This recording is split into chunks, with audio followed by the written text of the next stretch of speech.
2 Samuel, chapitre 2. Après cela, David consulta l'Éternel en disant, « Monterai-je dans une des villes de Juda ?»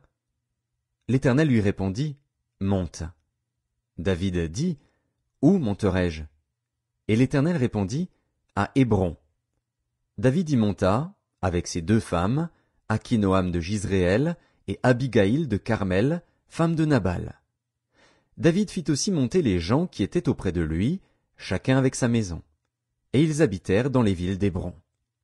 Les hommes de Juda vinrent, et là ils oignirent David pour roi sur la maison de Juda. On informa David que c'étaient les gens de Jabès, en Galaad, qui avaient enterré Saül.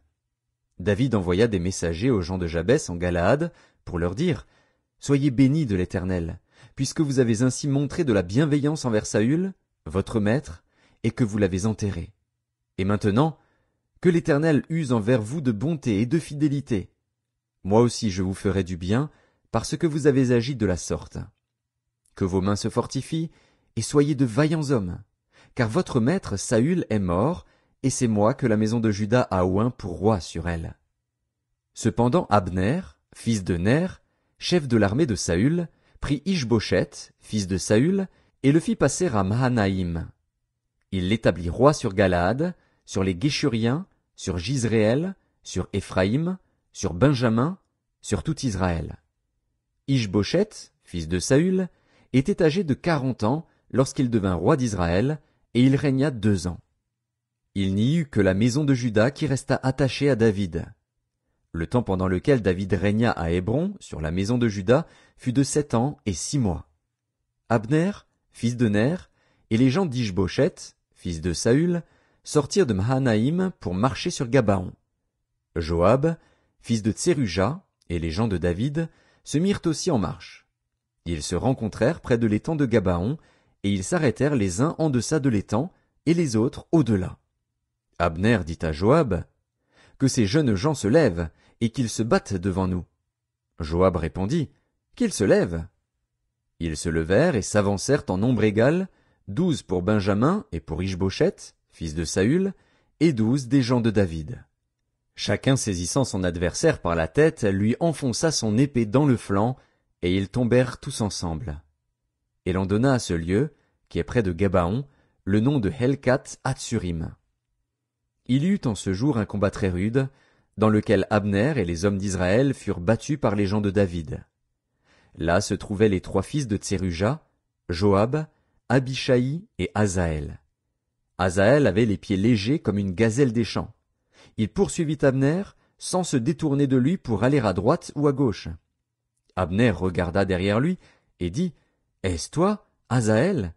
Et il répondit, « C'est moi. » Abner lui dit, « Tire à droite ou à gauche, saisis-toi de l'un de ces jeunes gens et prends sa dépouille. » Mais Asaël ne voulut point se détourner de lui. Abner dit encore à Asaël, « Détourne-toi de moi. Pourquoi te frapperais-je et t'abattrais-je en terre? Comment ensuite lèverais-je le visage devant ton frère Joab ?» Et Asaël refusa de se détourner.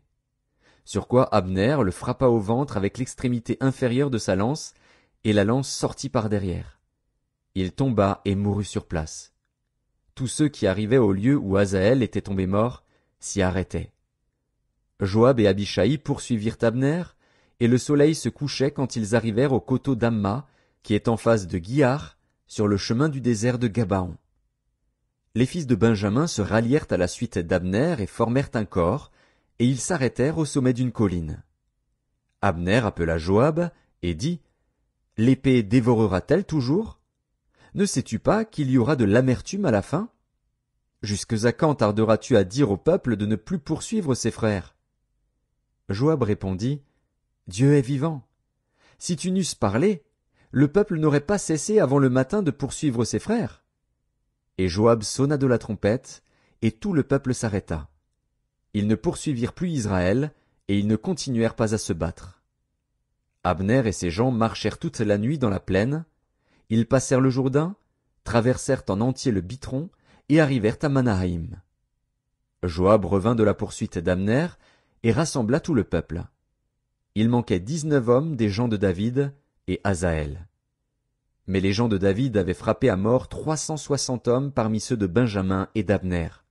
Ils emportèrent Asaël et l'enterrèrent dans le sépulcre de son père à Bethléem. Joab et ses gens marchèrent toute la nuit, et le jour paraissait quand ils furent à Hébron.